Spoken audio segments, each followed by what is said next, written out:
Le P2M, ce qu'on regrette d'abord hein, dans notre groupe Grand Nancy Perspective, c'est l'absence d'un vrai débat large. Malika Dati disait, quand il y a eu les changements de réseau de transport en commun en 2018-2019, il y a eu 178 réunions d'organisées dans la métropole, presque 200. Le P2M, qui est censé tout programmer pour les 15 à 20 ans qui viennent, méritait au moins ça. Il y a eu très peu de réunions, très peu de démocratie participative pour les habitants, et même nous, élus, on a reçu les documents à l'arrache, si je puis dire, et on a appris des choses dans le journal. Quand le tram est remplacé par un bus, on l'apprend par la presse. Quand le bus est remplacé par un trolley, on l'apprend par la presse. Quand le trolley est complété par des bus, on l'apprend par la presse. Voilà. Donc à un moment donné, c'est évidemment pas sérieux parce que c'est un sujet qui va influencer le quotidien des gens. Si la métropole se retrouve d'ici 5 ans complètement congestionnée, c'est la vie quotidienne de tous les habitants qui va être affectée, qui va être dégradée. Et puis derrière, il y a un sujet d'attractivité économique, les entreprises qui peuvent ou pas fonctionner. Il y a un sujet de rayonnement universitaire. On sait que pour les étudiants, notamment les transports en commun, c'est quelque chose de fondamental. La première, la plus simple, je dirais, c'est que on nous dit finalement on fera peut-être quand même un tram-train, mais en 2030 ou 2035. Donc ça veut dire qu'on va d'abord dépenser 500 millions pour après, de toute façon, dépenser 400 millions ou peut-être plus pour un tram-train. On ne comprend toujours pas pourquoi on ne fait pas le tram-train tout de suite, ce serait quand même sur le plan économique beaucoup plus simple. Deuxième sujet, c'est l'alternative à la voiture. Nous, on pense que tout le monde ne peut pas rouler en voiture, aujourd'hui pour des raisons écologiques, demain parce que de toute façon, même quand on aura des voitures électriques ou à hydrogène, qui pollueront plus, on n'aura pas assez de place pour toutes les voitures. Donc il faut une alternative à la voiture, il faut des alternatives à la voiture.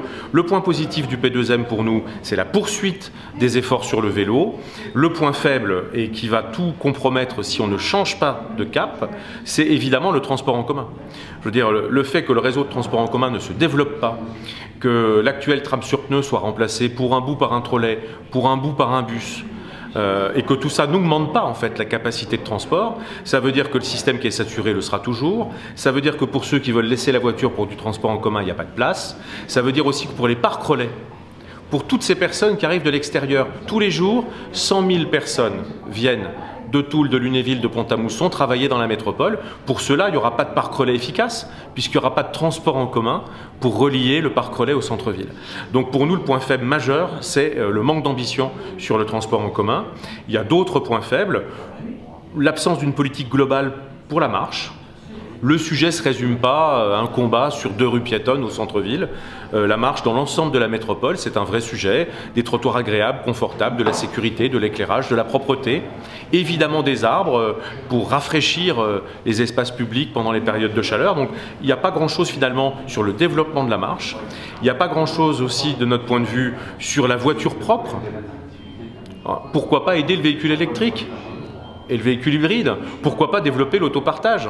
Une ville comme Strasbourg, il y a 10 fois plus de véhicules en autopartage à Strasbourg qu'à Nancy aujourd'hui. Pourquoi pas développer bien sûr aussi le covoiturage? Il y a des sujets qui pourraient permettre de s'adresser aussi aux automobilistes. Ça c'est le deuxième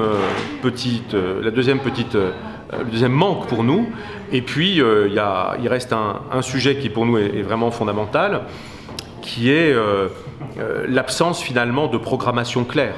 C'est-à-dire on a compris que d'ici 2026, on remplacerait le tram sur pneus par un trolley plus un bus. Après, le reste, il n'y a pas de date précise. Parfois, il n'y a pas d'ailleurs de tracé complètement défini. En tant que Nancéen, moi j'habite avenue de la Libération, pas très loin de l'avenue de Boufflers. À des moments, on nous dit l'avenue de Boufflers va être en site propre.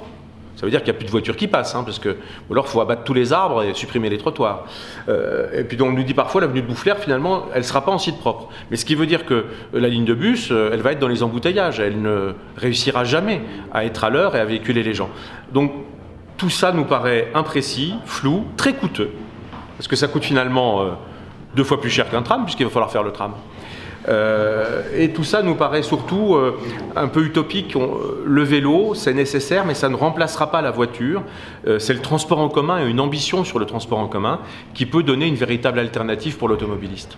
Notre idée, c'est de dire que si on doit avoir un plan de mobilité pour les 20 ans qui viennent, la clé de voûte, tout de suite, ça doit être le développement du tram et train. Voilà. Pour aller chercher les gens le plus loin possible. Hein. L'intérêt du tram-train, c'est que votre train, vous pouvez le prendre à Pont-à-Mousson, à Toul, à Lunéville, vous pouvez le prendre à Dombasle, vous pouvez le prendre à Pompey. Voilà. Et ensuite, vous rentrez dans le territoire du Grand Nancy. Mais pour ça, il faut bien sûr que dans le Grand Nancy, il y ait un tram. Voilà. Puisque le véhicule, il va utiliser les deux réseaux, le réseau TER et le réseau tram. Donc on pense que la clé de voûte, ça doit être un réseau, un système tram-train, avec des parcs relais, avec des bus bien sûr qui le complètent, que le tram-train doit s'accompagner de pistes cyclables, ce qui d'ailleurs était prévu dans le projet qui a été abandonné il y a à peine quelques mois, et que le développement du vélo doit être un élément fort. Là-dessus, je crois qu'on est d'accord avec la majorité. Et n'oublions pas deux choses simples. Un, la marche. N'oublions pas que ça s'adresse à toutes les communes. Et que ça mérite un effort sur l'aménagement des espaces publics partout, pas seulement au centre-ville. Et n'oublions pas non plus que la voiture propre, c'est possible, et que donc il faut l'encourager. Et que la voiture partagée, c'est possible, et qu'il faut l'encourager. De toute façon, le schéma, on l'a dans le P2M, puisque le P2M nous dit qu'on va dépenser 300 millions d'euros d'ici 2026. La première phase du tram, c'était 250 millions d'euros. Donc qui peut dépenser 300 peut bien dépenser 250. Et d'ailleurs, dans les documents budgétaires pour 2021, il y avait un scénario, alors qui n'est pas le scénario budgétaire de la majorité, qui augmente les dépenses de fonctionnement de plus de 5% en 2021. Mais avec des économies chaque année, 1% de dépenses de fonctionnement en moins, ils annonçaient eux-mêmes la capacité de financer un investissement de 250 millions en plus des investissements habituels. C'est le coût de la première phase de tram. Je rappelle, pour terminer, que Caen, qui avait comme nous un tram sur pneu, qui a fait un tram sur rail, aujourd'hui il roule, on monte dedans quand on va à Caen, et je m'y suis rendu, a eu une première phase qui coûtait 250 millions d'euros. Ils ont trouvé 100 millions d'euros auprès de l'Europe, de l'État, de la région et du département. C'est-à-dire qu'en fait, ils n'ont payé que 60% de leur tram. Donc je pense qu'en plus, on aurait pu avoir quelque chose qui, sur le plan financier, était finalement moins lourd que la facture brute, parce qu'on aurait pu trouver des cofinancements importants. Que c'est le pompier pyromane. C'est-à-dire, oui, le tram sur pneu doit s'arrêter en 2023. Oui, il y a quelque chose qui le remplace, qui s'appelle le tram. Mais évidemment, quand on abandonne le tram, forcément, il n'y a plus de solution. Et on est obligé de bricoler ce qu'on voit avec le P2M.